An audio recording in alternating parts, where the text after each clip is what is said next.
ማይክል ጃክሰን ጎርደድ በል ዘ ላይፍ ኢዝ ትሪጋይዲያ ላይፎችን ዝግስግት አድርጎ ከምንምና ከማንም ነፃ ሆኖ እንግዲህ ዛሬ አሸዊና ገዳይ እያለ እየዘፋፈነ ቅኔዎችን እያዜመ መጥቷል ማለት ነው። ማይክል ጃክሰን መልእክት አስተላለፈ። እንግዲህ ለሁሉም ነው እንግዲህ ለምን አትበሉ ማለት ነው።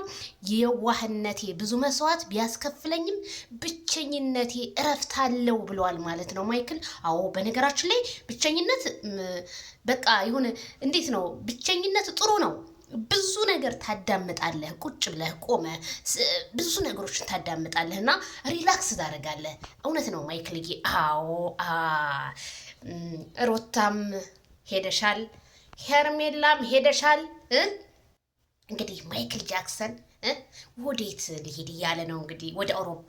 ግን ማይክልዬ ያለ ሩታ ይሳካልሃል? ማይክል ተው ወንድሜ ተመለስ፣ ተመለስ ተመለሽ ብዬ አልከለክልሽም።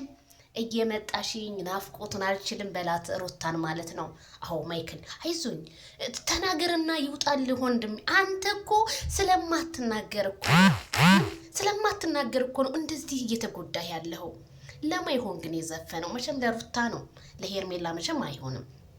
አይዞ በቃ ማይክል አይዞ፣ ጎርደድ በል አይዞ። እኔ እኮ ብትናገር ምን አለ? ብዙ ጊዜ አብርሽ የሚያስጠቀው አለመናገር እኮ ነው። አይ ማይክልዬ እውነት እስኪ ተናገር፣ አውራ፣ ተንፍስ፣ ያለውን እኛም እንስማው። በቃ ርቆ መሄድ ነው ያለበት። ደግሞ ያለበት መናፈሻ ሲያምር ይሻላል ብቸኝነት።